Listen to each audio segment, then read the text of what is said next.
presidente y miembro de esta familia sin censura, Ricardo Sevilla, el maestro Ricardo Sevilla, que ya está listo porque hoy es miércoles de investigación especial para la audiencia de Sin Censura. Esta audiencia que respetamos profundamente nosotros y que parece que algunos políticos no quieren respetar. Mi querido Ricardo, te saludo con mucho gusto. Querido Vicente, público memorioso, pues el respeto está bien conquistado y esos políticos que se suben a ese tabique y desprecian a la audiencia, la poderosísima audiencia de Sin Censura, pues allá ellos y su mala cabeza, ojalá hicieron una reflexión profunda y vinieran a conversar, como dices tú, con la gente, porque la gente los quiere escuchar y los quiere escuchar en medios de comunicación libres e independientes, donde las preguntas no están a modo. Y hoy es miércoles, como bien dices, de investigación especial, y vaya que esta, desde mi punto de vista, va a simbrar algunos personajes, porque se trata precisamente de un tema que ha estado en la mesa durante las últimas semanas, durante los últimos meses, y por qué no decirlo, oculta durante años, y es que la crisis hídrica que actualmente está padeciendo la zona metropolitana de Monterrey, en Nuevo León, ha dejado ver dos cosas, Vicente, público memorioso. Por un lado, la ineficacia del gobernador Samuel García para enfrentar el problema, y por otra parte, la rampante corrupción que existe en torno al agua en todo nuestro país. La incapacidad de Samuel García ha sido tan grande que el secretario de Gobernación, Adán Augusto López Hernández, ha tenido que ir hasta Nuevo León para decirle al mandatario estatal que la federación, a través de la Comisión Nacional del Agua, será la que tome el control del agua en ese estado. Esta acción de parte del gobierno federal, Vicente, ha sido sumamente importante, ya que logró, al menos por el momento, que 14 de los más voraces grupos empresariales, Alfa, Vitro, Ternium México, Gilsa, Cemex, FEMSA, Grupo Alem, Grupo Bachoco, Grupo Lala, Ganadería Integral, Cultiva, Nexus, Grupo Bonafont de Nestlé y la cervecería Cuauhtémoc se comprometieran a que cederán el agua concesionada. Habrá que ver si cumplen esa propuesta, pero no hay que alzar las campanas al vuelo, advierten en entrevista exclusiva para Sin Censura Homero Hernández, ingeniero hidráulico de la UNAM, ya que de acuerdo con él, la crisis podría agudizarse en los próximos meses, no solo en el país, sino en todo México. Para el especialista universitario, público memorioso, la extracción ineficiente del agua subterránea, el alto requerimiento del sector agrícola e industrial, el crecimiento sin planeación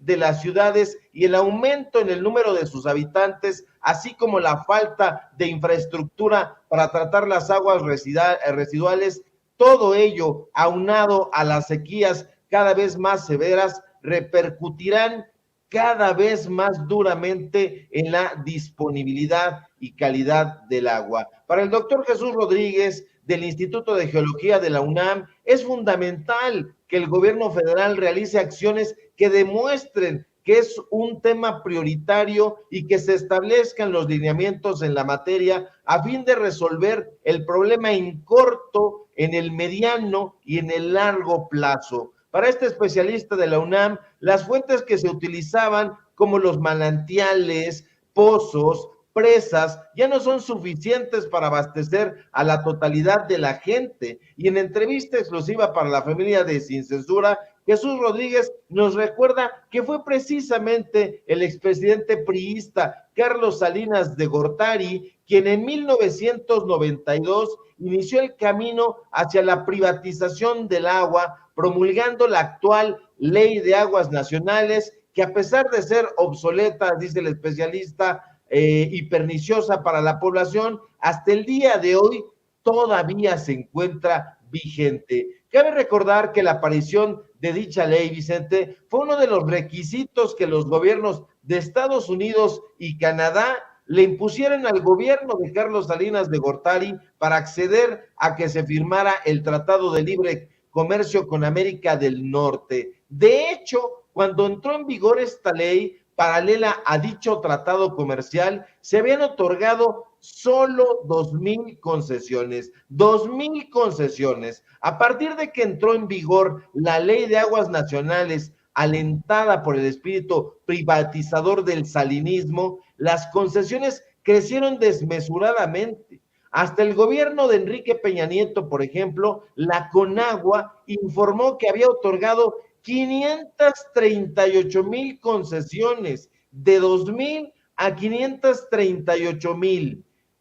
Sin embargo, a últimas fechas, la Conagua ha salido a decir que podría quitar concesiones a empresas que no están reguladas administrativa y fiscalmente. En Nuevo León, Luis Carlos Alatorre, director regional de Conagua, ha dicho que podría retirar concesiones de agua a 60 empresas en ese estado, que por cierto representan entre 12 y 14 millones de metros cúbicos de agua, y con lo cual se podría incorporar de manera permanente a la red de abasto de esa ciudad. No obstante, los especialistas de la UNAM, consultados por Sin Censura, no se muestran muy convencidos y coinciden en señalar que Germán Martínez Santoyo, titular de la Conagua, ha tardado mucho tiempo en presentar el reforzamiento de las acciones del gobierno federal en el estado de Nuevo León, lo cual, aseguran, lo coloca en el mismo lugar que en su momento estuvo Blanca Jiménez Cisneros, ex titular de la Conagua, quien de acuerdo con diferentes versiones fue removida o habría sido removida de su cargo por haber presentado un deficiente plan de acción frente a la pasada contingencia sanitaria.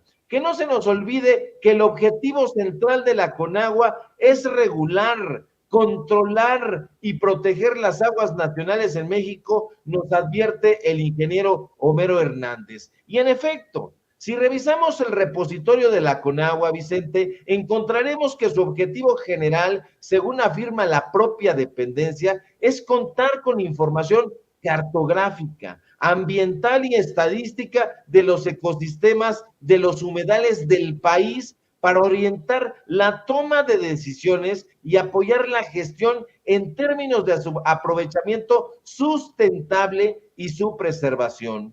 Instituida por decreto presidencial de Carlos Salinas de Gortari, la misión central de la Comisión Nacional de Agua consiste, al menos en teoría, en administrar y preservar las aguas nacionales con la participación mesurada de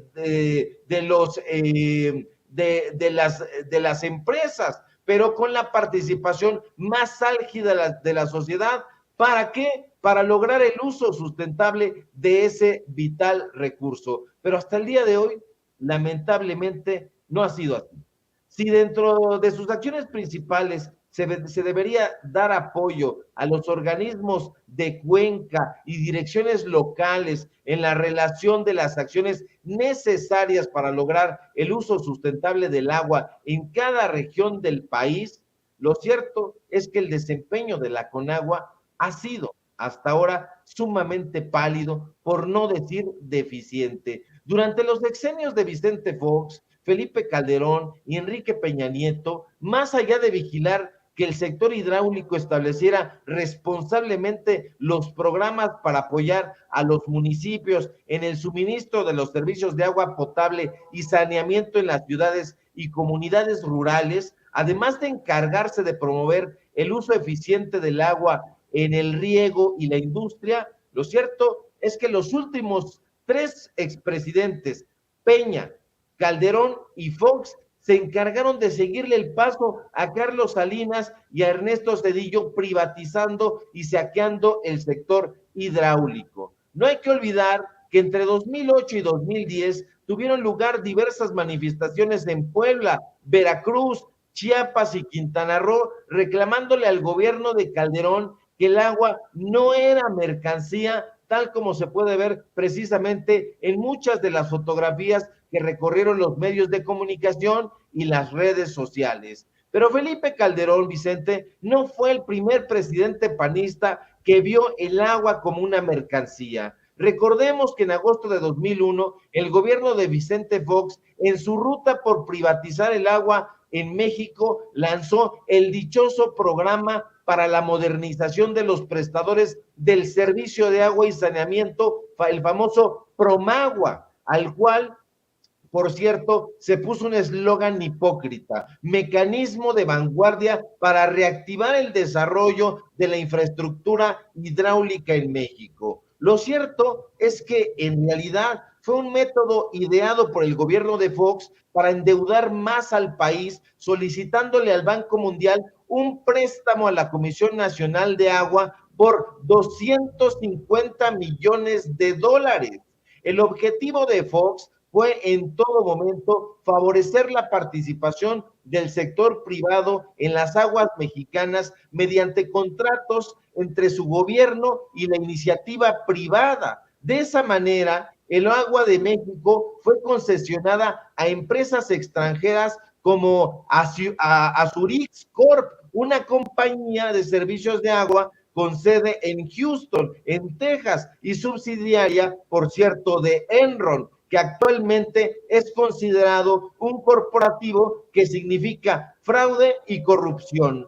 Fox, Vicente, también favoreció a otras compañías con capital extranjero, alemanas, españolas, inglesas y hasta francesas. Pero aquí en México también hubo favorecidos. Algunas de las empresas que durante los sexenios prianistas ganaron más dinero por negocios derivados del sector hidráulico fueron cuatro. La Peninsular Compañía Constructora SADCB, Aqualia México SADCB, Aqualia Infraestructura de México y Alcance Total SADCB. Curiosamente, y aquí hay que entrarle a los datos duros, todas filiales del conglomerado empresarial denominado Grupo Hermes, propiedad de Carlos Hank Ron, quien ocupa un lugar privilegiado en el listado de los 36 hombres más ricos de México, con una fortuna que asciende a los 2.300 millones de dólares, de acuerdo con la revista Forbes.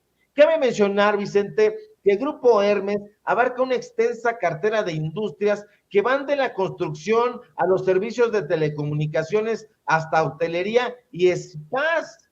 Durante el sexenio de Enrique Peña Nieto, a quien fue muy cercano, Grupo Hermes ganó contratos para construir el primer tramo del Tren México-Toluca de ese fracasado proyecto, así como para diseñar y construir la presa Zapotillo en Jalisco. La empresa de Hank Ron también obtuvo el contrato para desarrollar la obra superficial de la planta de bombeo El Caracol en el Estado de México. Durante los gobiernos de Peña, Calderón y Fox, otra compañía de Hank Ron, la Peninsular Compañía Constructora SADCB, recibió, agárrate, Vicente, público memorioso, más de 1,000 millones de pesos. Repito, más de 1,000 millones de pesos. En ese momento, sus principales clientes fueron dos: la Secretaría de Comunicaciones y Transportes y la Comisión Nacional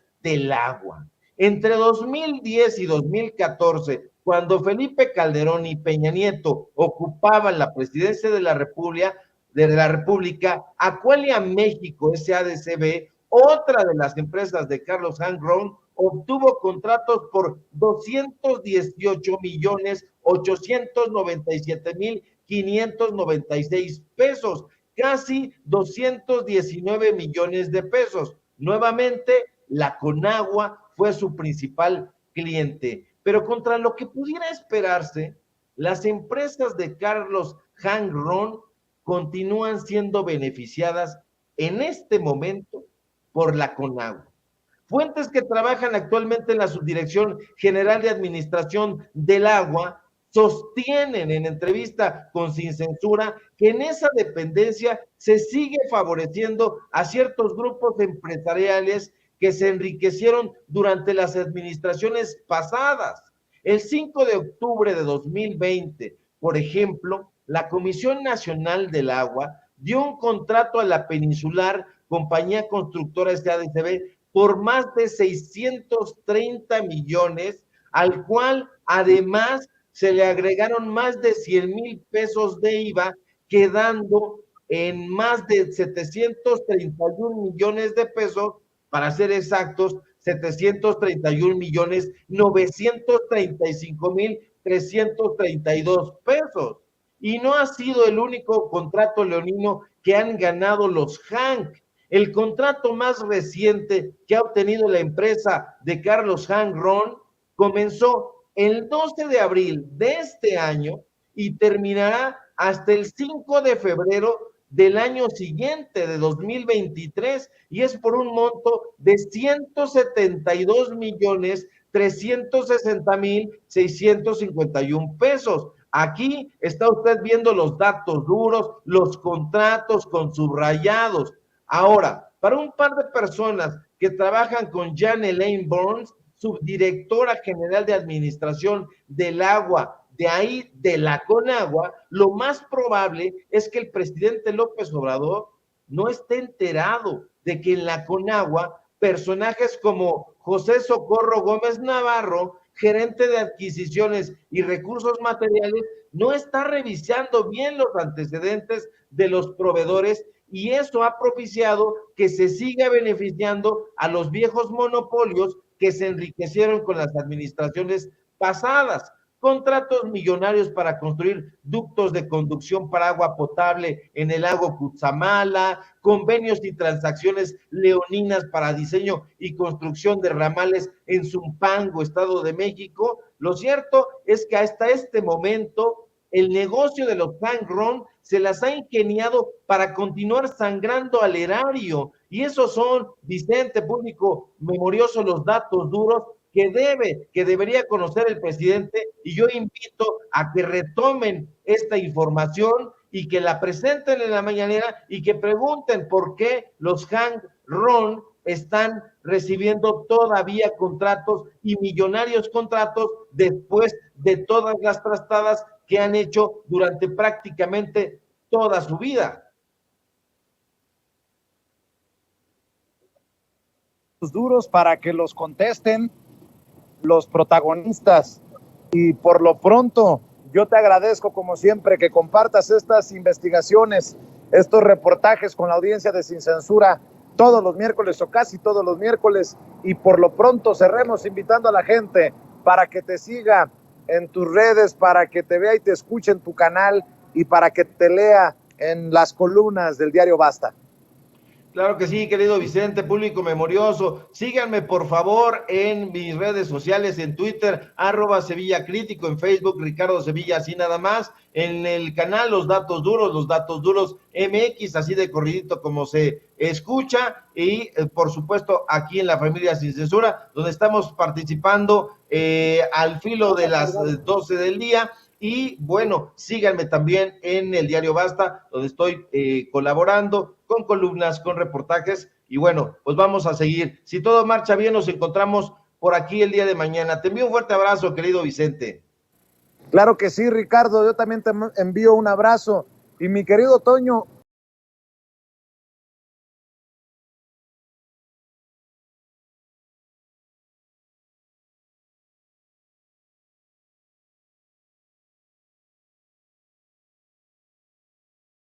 grandes mentes. Quiero darle la bienvenida al doctor Ángel Valderas, especialista en petróleo y energía, y por supuesto que el editor de La Jornada Sin Fronteras y corresponsal de guerra, Jaime Hernández. Comienzo con usted, doctor. ¿Cómo le va, doctor Ángel Valderas? Hola, buenas, ¿me escuchan? Lo escuchamos perfectamente. ¿Usted nos escucha? Sí, ahorita sí, por aquí por fin. Excelente, pues lo saludamos con mucho gusto, doctor. Muy bienvenido a este espacio, y también saludamos con mucho gusto al editor de La Jornada Sin Fronteras y corresponsal de guerra, Jaime Hernández. Querido Antonio, ¿cómo estás? Y también muy buenos días, Ángel Valderas. Oye, Toño, ¿por qué no le mandas a Vicente el satélite de Sin Censura ya, por favor? Ese satélite hay que moverlo para que agarre mejor la señal. Es lo que decimos, ¿no? La unidad móvil de Sin Censura. ¿Saben cuál es la unidad móvil Sin Censura? Es un teléfono con un tripié. Ahora que hicimos otra corresponsalía muy desafortunada, por cierto, en San Antonio, Texas. Pues ahí veíamos a los compañeros de los medios de comunicación tradicionales con sus unidades móviles, sus antenas ahí fantásticas, y nosotros pues con un mendigo telefonito, pero pues así salen las cosas y así sale bien. Ese debe de ser el periodismo. Y bueno, ¿qué les parece, queridos compañeros de esta mesa de análisis y de esta mesa de trabajo, si le damos a los temas? Hoy el presidente López Obrador aseguró que a él no le corresponde exigirle a Peña Nieto que regrese a enfrentar las acusaciones, que pues, basta con que él pues simple y sencillamente determine que es, o vamos, reconozca que es la autoridad judicial la que debe determinar en el caso. Carlos Guzmán le cuestiona al presidente López Obrador si haría un llamado a que regrese el expresidente ahora que se da a conocer esta carpeta de investigación sobre varios delitos electorales, delitos patrimoniales, que de hecho incluyen a la empresa OHL. Y el presidente, bueno, pues incluso habla de la consulta para enjuiciar expresidentes, asegurando que, bueno, pues si la consulta hubiera sido vinculatoria, ya hubieran presentado denuncias contra Peña Nieto, contra Calderón, contra Fox, contra Cedillo, contra Salinas, pero bueno, no fue vinculatoria. ¿Qué opina usted de esto, querido doctor Ángel Valderas? Hola, Toño. Pues mira, yo creo que aquí es parte de los problemas del cambio, el diseño institucional, a partir de que las procuradurías se convirtieron en autónomas. Pues por un lado, el presidente tiene razón. Por otro lado, hay que tomar en cuenta que tenemos décadas en donde estas fiscalías estuvieron siempre recibiendo órdenes del Poder Ejecutivo. Vimos que en muchas ocasiones se utilizaban de manera política. Recordemos tan solo el famoso quinazo que da Salinas de Gortari para tratar de legitimarse después de el fraude electoral de 1988. Y bueno, en este transitar hay que tomar en cuenta, mira, yo hago mucha referencia, saludos a Jaime Hernández, yo hago mucha referencia a una encuesta que saca Mitofsky después del triunfo de Andrés Manuel López Obrador en 2018, sobre la percepción de la gente de qué tan rápido iban a avanzar los cambios con un gobierno de un nuevo tipo. Entonces, pues sí, por un lado la ciudadanía tenemos prisa de avanzar en ciertos sectores, pues que paguen impuestos, castigar la corrupción del pasado, recuperar la soberanía energética, tanto en el sector eléctrico como en el petróleo. Y bueno, nos dejaron un país tan destrozado. Se nos vinieron 2 años de pandemia, 2020-2021, con un déficit de 230,000 médicos, un déficit de 430,000 enfermeras, que en este sentido, en toda esta enorme tarea en salud, en educación, en infraestructura, en el sector energético, en programas sociales, en procuración de la justicia, en detener todos los problemas de inseguridad, los cárteles, el huachicoleo, etcétera, pues ha sido una tarea titánica con un gobierno que tomó posesión apenas el 1 de diciembre de 2018. Tienen el gobierno 2019, 2020, 2021, 3 años y medio.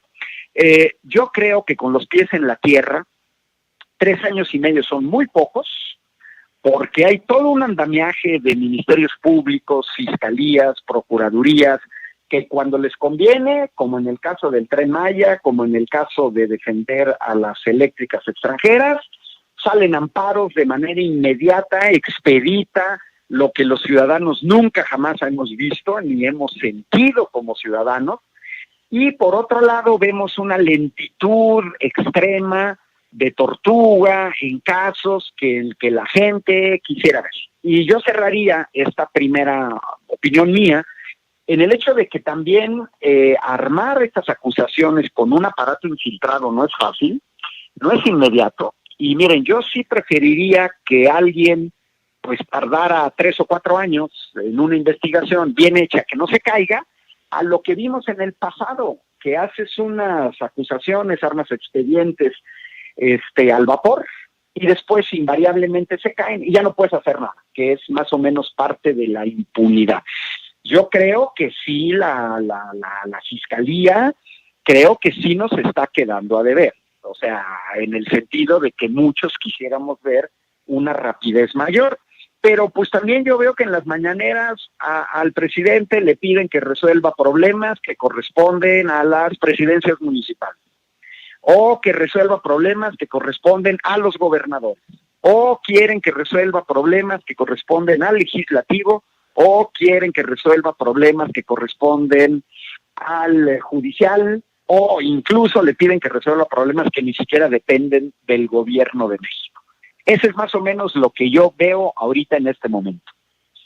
Fíjese, doctor, en el chat ya me lo están candidateando, dicen doctor Ángel Valderas para presidente 2024. Pero bueno, ya, y yo mire, yo también le expreso mi admiración siempre en su discurso, en su muy interesante análisis, pero eso ya lo platicaremos después. Le pido a don David que nos grabe para precisamente hacerle este planteamiento también al querido Jaime Hernández, editor de La Jornada y gran corresponsal de guerra. Tenemos pues al presidente hablando en la conferencia de prensa mañanera de dos casos muy fuertes, muy importantes, y simple y sencillamente tomando su papel, ¿no? El papel del representante del Poder Ejecutivo, diciendo vamos a esperar lo que determine el Poder Judicial y etcétera. Pero quiero abundar un poco más en esto. El presidente López Obrador habla de cómo es que se buscó hacer el juicio a expresidentes, porque si no, sus adversarios iban a cuestionarle, iban a plantear que hay algún tipo de contubernio. Se ha manejado una y otra vez ese supuesto contubernio, ese pacto, así le llaman, entre Peña Nieto y López Obrador, y la verdad es que han habido una serie de planteamientos judiciales muy, muy fuertes de muchos miembros de la administración precisamente de Peña Nieto. Ahí está Rosario Robles, ahí está Emilio Lozoya Austin, hay acusaciones e investigaciones a Luis Videgaray, etcétera, etcétera, etcétera, etcétera, y ahora está pues vamos, investigación por fuertes delitos a Enrique Peña Nieto. Fíjate que al leer los mensajes, las respuestas al comunicado que dio la Fiscalía General de la República, me encontré con una bola de bots que pues hablaban del regreso del Tlatoani, así le llaman, ¿no? De Peña Bebé, el regreso supuestamente con unas grabaciones que él supuestamente tiene, y ese es como el aparato que han intentado operar desde las esferas del poder, el crear esa incertidumbre de que supuestamente hay grabaciones que podría utilizar Enrique Peña Nieto. Bueno, pues ya, yo creo que ya las hubiera utilizado, ¿no? Así es. Mira, yo creo que para analizar este tema, yo creo que es importante hacerlo desde una perspectiva histórica. Estoy pensando en el futuro, cuando todos miremos hacia atrás lo que ha sido o lo que fue la presidencia de Andrés Manuel López Obrador. Yo creo que una de las asignaturas pendientes de esa presidencia va a ser precisamente el no juicio, la no rendición de cuentas de expresidentes, y cómo el presidente Andrés Manuel López Obrador se escabulló y depositó esa responsabilidad en el pueblo y en el aparato judicial. Eso vista desde una perspectiva histórica. Vista desde una perspectiva estratégica, yo quiero pensar, por ejemplo, cuando desde la DEA o desde los aparatos de seguridad en México quisieron desarticular al imperio, los narcotraficantes, lo primero que pensaron es descabezarlos, pero después se dieron cuenta que no solamente era suficiente descabezarlos, sino también vaciarles las cuentas bancarias, es decir, que purgaran no solamente condenas, sino que devolvieran lo robado al pueblo. Entonces, yo creo que el tema en México es que estamos en lo que se refiere a rendición de cuentas de expresidentes, desde Salinas de Gortari, Vicente Fox, Ernesto Zedillo, Felipe Calderón, Enrique Peña Nieto, estamos en el territorio del nunca jamás. Nunca jamás ha habido rendición de cuentas de expresidentes. Y hoy por primera vez estamos viendo cómo hay un atisbo, hay una posibilidad. Alguien ha dejado entreabierta esa puerta en el caso de Enrique Peña Nieto, que por cierto se fue a España confiado en que nadie lo iba a perseguir. De ahí estos rumores de que había un pacto de no agresión.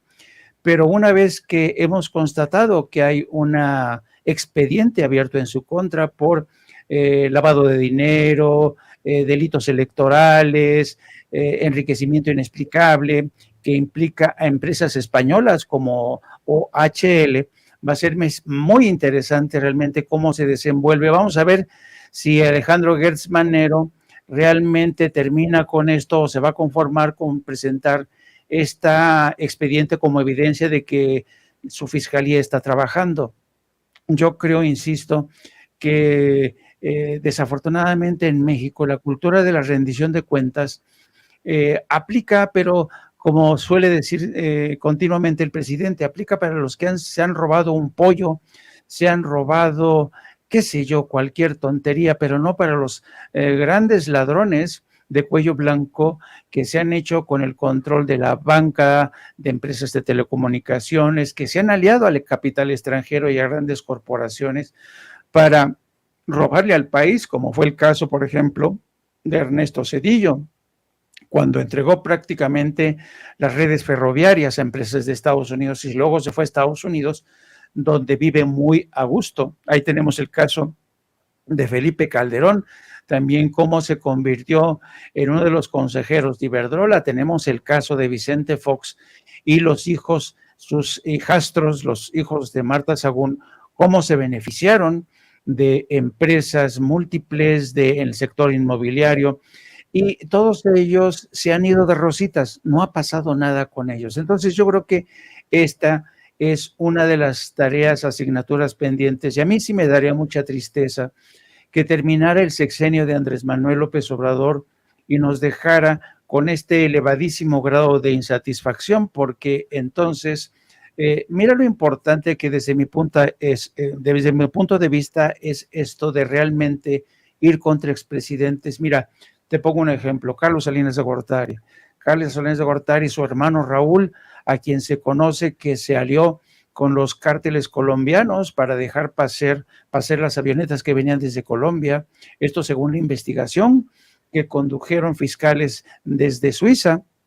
Entonces, si no hubiera sido por eso, si no hubiera sido por la entrega de varias empresas a sus amigos, lo que se conoce el capitalismo de compadres, Raúl Salinas de Gortari no solamente seguiría, desafortunadamente por ese enriquecimiento, por ese poder que logró concentrar, todavía Carlos Salinas de Gortari sigue pesando y mucho en la política, en los medios de comunicación de este país. Y lo mismo ocurre con gentes como Calderón, que gracias a la riqueza que se forjó, ya sea a través de presuntas alianzas con el narco o a través de operaciones no esclarecidas, de enriquecimiento inexplicable, presunto enriquecimiento inexplicable, vemos el poder que todavía tiene Felipe Calderón. ¿Y qué decir de Enrique Peña Nieto, que es un hombre extraordinariamente rico, que se da el lujo de comprar mansiones en España y que lo primero que hacen todos ellos,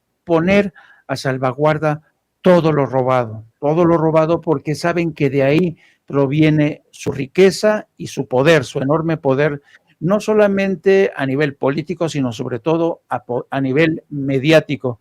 Así es que yo creo que sería muy triste realmente que terminara este sexenio sin que hubiera una prueba fehaciente de que hay rendición de cuentas y que por primera vez en este país podríamos ver a un jefe del Ejecutivo sentado en el banquillo de los acusados y rindiendo cuentas, querido Toño.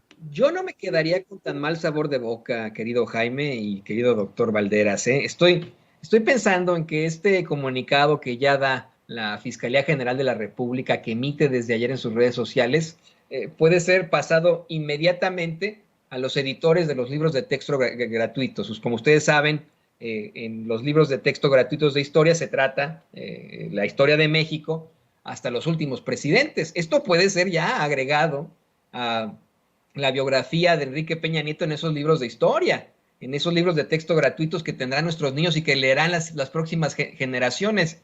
Estoy convencido y estoy de acuerdo contigo, sería muy, muy triste que ninguno de ellos enfrente las consecuencias, ni Felipe Calderón, ni Enrique Peña Nieto, ni Vicente Fox, ni Ernesto Zedillo, ni Carlos Salinas de Gortari. Sería triste, pero creo que ya, al menos con esta investigación, como tú bien lo mencionas, en el territorio del nunca jamás, ya está la investigación, ya es un documento, y ya sabemos que este expresidente está siendo investigado por fuertes delitos. Así que yo no lo vería como algo tan negativo, no me vería tan triste, pero de ahí nos podemos seguir. Lo que veo sí muy, muy triste, le pido a don David que nos grabe, es la actitud de algunos comunicadores que desde hace mucho tiempo se han establecido en los nichos de los medios de comunicación tradicionales como el parteaguas del periodismo. Desafortunadamente nos los han planteado desde que nosotros estudiamos en las universidades como los grandes, los que han hecho algo muy bueno por México en su manejo de la información, y no, la realidad es que han sido pésimos comunicadores, si se les puede llamar así. Han sido incluso, por decirlo así, también con mucho respeto, enemigos del pueblo de México y muy amigos de las esferas del poder. Ahí está el caso de Raimundo Riva Palacio, quien en tiempos de Carlos Salinas de Gortari estuvo al frente de Notimex, que durante otros sexenios ha sido apapachador. Y miren, nos hablan, esto voy a platicarlo con usted, doctor Valderas, nos mencionan a nosotros como paleros, nos ponen en el peor de los casos, cuando nosotros nunca hemos recibido un solo centavo de publicidad oficial o de políticos, por ejemplo, ¿no? Lo hacemos todo de acuerdo a nuestro nivel de pensamiento, a nuestra ideología. Pero bueno, tenemos un Raimundo Riva Palacio que ha sido exhibido una y otra vez por apapachar, por ser palero del gobierno en turno, y ahora oponerse en lo general a todo lo que tenga que ver con el presidente López Obrador. Y en una de las más infames, en mi opinión, es planteamientos de Raimundo Riva Palacio, es esta de la evidencia empírica. Creo que es un tema que tenemos que platicar primero con usted, doctor Valderas, ¿no? Dice Raimundo Riva Palacio que hay suficiente evidencia empírica de que el presidente López Obrador violará lo que sea para que Morena se mantenga en el poder. Esto es imperdonable en el periodismo, se lo digo yo. En la carrera, cuando llevamos varios ciclos, varios semestres de columna, pues nos plantean que sí, en efecto, la columna es una opinión, pero que tiene que estar sustentada en el rigor periodístico, ¿no? En el método científico. No se puede sacar uno de la axila que hay suficiente evidencia empírica para asegurar que va a haber fraude en 2024. Hoy el presidente se burló de eso, del vaticinio de este sujeto que, bueno, en lugar de gran personaje del periodismo, pues a mí me parece que es un gran personaje de la astrología y debe estar siendo comparado con Walter Mercado. No sé qué opina usted, doctor Valderas. No, parece que es un gran personaje de la astrología. No sé qué opina usted, doctor Valderas. Yo creo, y pues lo hemos visto en la historia de este país, los que tenemos memoria, que en realidad esto se trata pues más bien de algo de mala leche. Forma parte de la oposición Riva Palacio y otro tipo de también comunicadores, como tú decías hace rato, gente que se cree los non plus ultras del periodismo, pero que en realidad hacen política. Ahí está el caso de Loret de Mola. Hoy las afirmaciones de Riva Palacio dan risa, y verdaderamente dan risa, Toño, Jaime, porque en este país, con una enorme tradición de fraudes electorales, el más escandaloso, el del 88, de Salinas de Gortari, pero el más documentado de la historia, el de 2006 con Felipe Calderón, también el de 2012 con la compra de Monex, el rebasar los topes de campaña que acabamos de ver en las gubernaturas, por ejemplo, de Samuel García en Nuevo León. Estos personajes siempre se han quedado callados ante esta situación. Estos personajes no dijeron nada, fueron cómplices del poder en turno. Esta cuestión como de zombies era como aquello que circula en las redes sociales, Hoy en día se despiertan ecologistas, mañana se despiertan epidemiólogos, pasado mañana son feministas, hoy en día son terriblemente críticos, entre comillas, del poder en turno, porque es gente que ejerce el periodismo de manera crítica y se van a inmolar en sus contribuciones, etcétera. Patrañas, los conocemos, los hemos visto, los Krause, los Aguilar Camín, los Riva Palacio, los Loret de Mola, los Ciro Gómez Leiva, los hemos visto. Para mucha gente no tienen credibilidad. Siguen teniendo el soporte, siguen teniendo los espacios en televisión, en radio, en redes sociales, pero ya afortunadamente hay espacios como Sin Censura, en donde se está haciendo un enorme esfuerzo por tener una visión alternativa, por el darle al pueblo de México la otra versión de esta gente. Afortunadamente mucha gente joven ya no se informa ni en la televisión estándar ni en el radio estándar, sino en las redes sociales. Hay una especie de contrapoder naciente que se ha ido empoderando a pesar de todas las dificultades técnicas, económicas, espacios en Internet, se han consolidado como una visión alternativa. Y pues a mí me parece ridículo, verdaderamente ridículo, que se adelanten los que defendieron fraudes electorales anteriores, en esencia hoy estén diciendo que Andrés Manuel se va a comportar de manera facciosa, como lo hizo Vicente Fox para imponer a Salinas de Gortari. Y quieren pretender hacernos creer que se va a comportar como Felipe Calderón, cuando en pago por haberlo dejado imponerse en la presidencia con un fraude en 2006, entonces entrega el poder a Enrique Peña Nieto. No es así. Creemos que el presidente ha mostrado ser mucho más demócrata que los anteriores presidentes, pero que también sus medios de comunicación.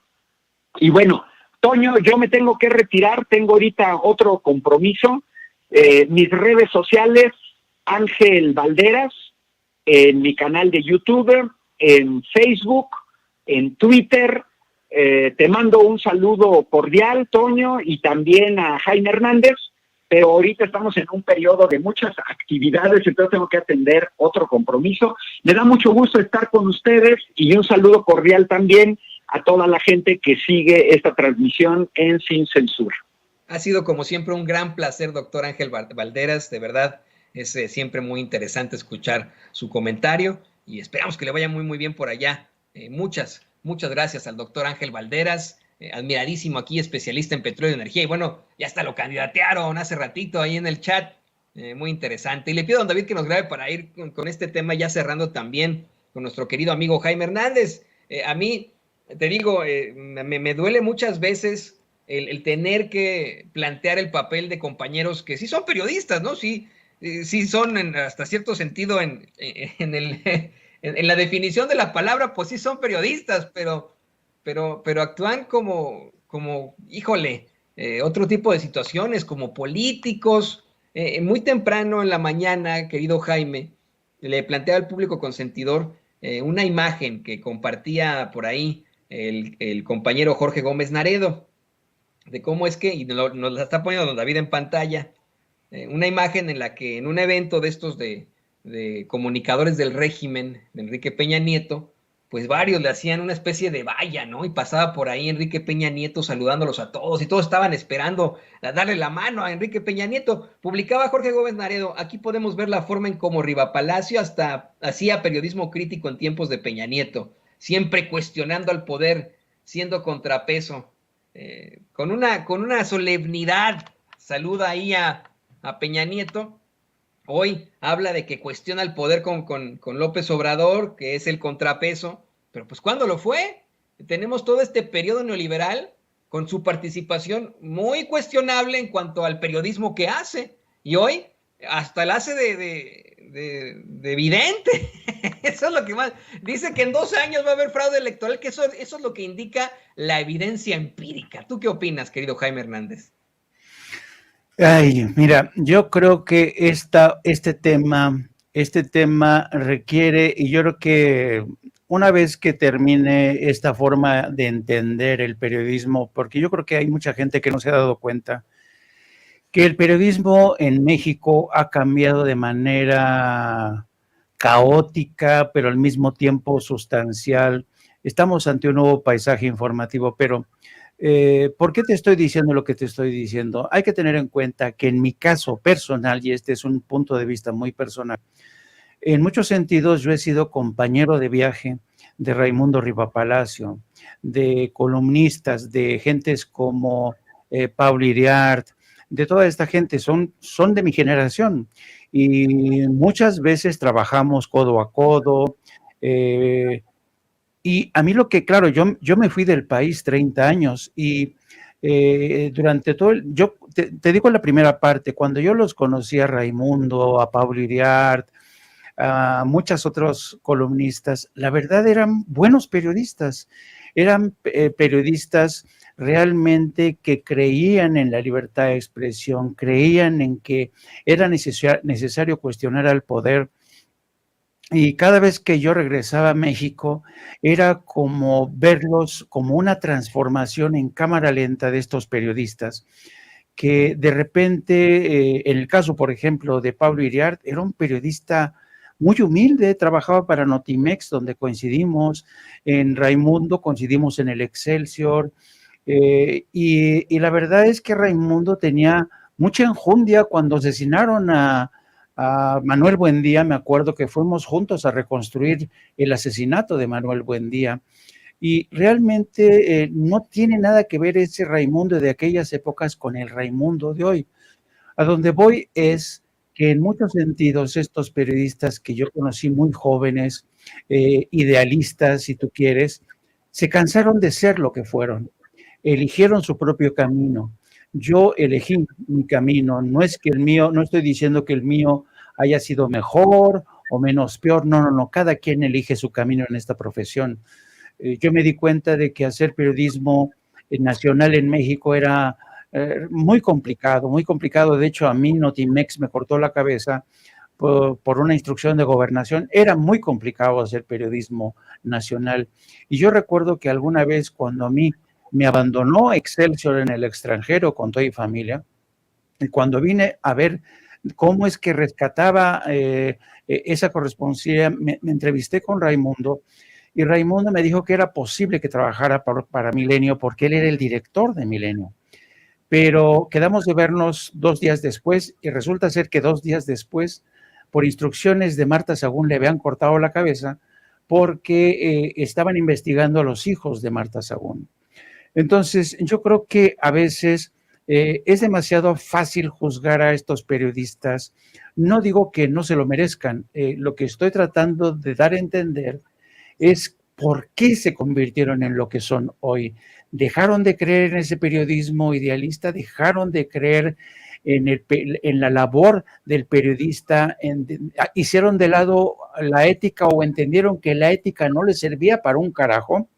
Yo creo que después de tantos golpes, de tantas veces que les cortaron la cabeza, llegaron a la conclusión que quizá la única posibilidad era sumarse al enemigo, y porque de otra manera era imposible. Esta es la triste historia del periodismo en México, como el poder político, siguiendo la escuela, por ejemplo, del señor Alito Moreno, que hay que es la vieja escuela del PRI, a los periodistas los matas de hambre, los sometes, porque si no, olvídate. Entonces, yo creo que es una generación a la que el poder político le hizo mucho daño, no solo obligándola a pasarse al lado oscuro, sino también a adoptar muchas de los malos hábitos de esa clase política. Y hoy vemos cómo esos periodistas de ayer, que eran los periodistas idealistas, incluso van más allá de esas prácticas tan malignas, tan odiosas, ¿no? como cuando dice Raimundo que Andrés Manuel va a tratar de permanecer en el poder a como dé lugar, ¿no? Y citando datos empíricos. ¿De dónde salen esos datos empíricos? Eso ya es futurismo. Entonces yo creo que es obligado hacer o escribir estos capítulos de la historia del periodismo, porque desafortunadamente tenemos todavía, sobre todo para las nuevas generaciones de los periodistas, que realmente cuando inician esta carrera, de repente se encuentran, ellos imagínate con sus sueños de ser periodistas, y cuando ven el terreno cómo está, y de ver cómo los viejos periodistas, que eran los más importantes, que tienen sus programas ahora de televisión, de radio, se han convertido prácticamente en vasallos de aquellos poderes políticos o corporativos que antes combatían. Así es que yo creo que el presidente tiene en muchos sentidos razón al descreer de estos periodistas, porque yo creo que uno de los grandes debates a futuro en el seno del periodismo es una sola palabra: ética. Ética y más ética. Híjole, qué situación tan triste me acabas de comentar, y que yo te la entiendo perfectamente. Me da mucho orgullo que tú te hayas mantenido del lado correcto de la historia. Es algo que nos duele a los periodistas y que conocemos desde que comenzamos en esta labor, en este oficio, desde que somos muy, muy jóvenes.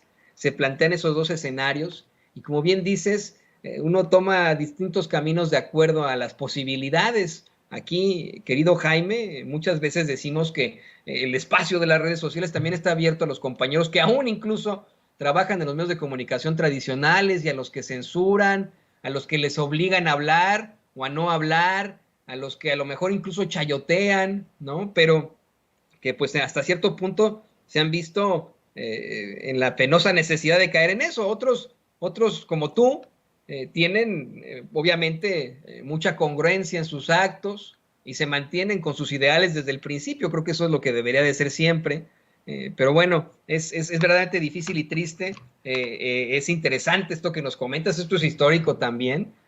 Tú conoces precisamente a todos estos periodistas que hoy están en los nichos de los medios de comunicación tradicionales, son de tu generación exactamente. Yo me pregunto, ¿qué periodistas del futuro seguirán estando encumbrados en esas generaciones?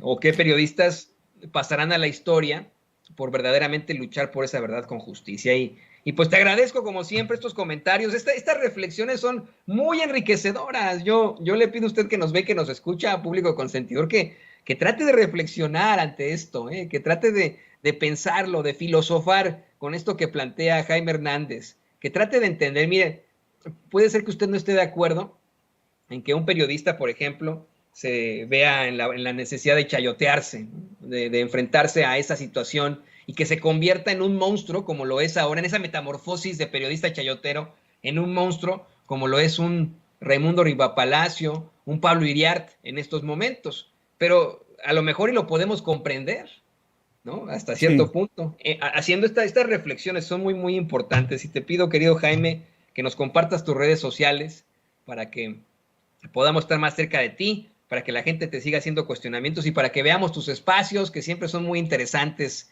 en las redes sociales.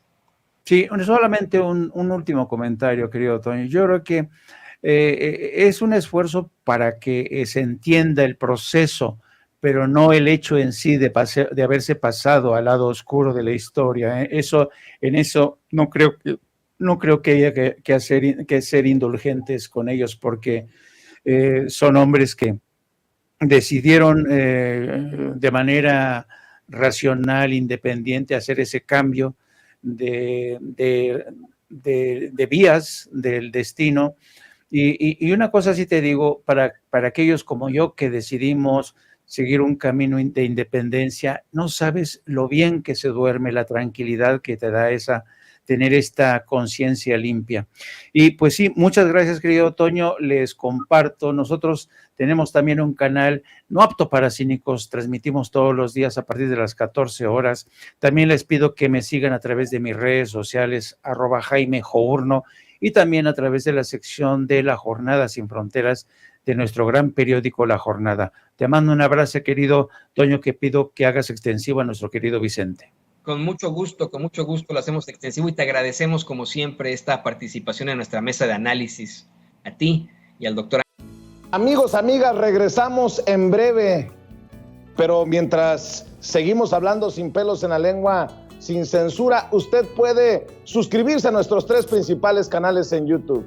Sin Censura Media, en donde tenemos más de 1,600,000 suscriptores, Sin Censura TV, en donde tenemos más de 1 millón de suscriptores, y en Sin Censura Presenta, en donde queremos llegar muy pronto a los 100,000 suscriptores. Si usted ya está inscrito en Sin Censura Media, suscríbase en Sin Censura TV. Si ya está suscrito en Sin Censura TV y Sin Censura Media, suscríbase a Sin Censura Presenta. Recuerde que es gratis, no tiene que sacar un solo centavo de su bolsillo para apoyarnos. Dele clic en la campanita para que los señores y señoras de YouTube envíen las notificaciones cuando estemos transmitiendo en vivo y en directo o estemos subiendo videos. También nos puede seguir en Twitter en @Vicente Serrano y hasta en Instagram. Ojo, también estamos en Instagram. Son nuestras redes sociales y con el apoyo de ustedes seguimos creciendo, porque con ustedes todo, sin ustedes nada.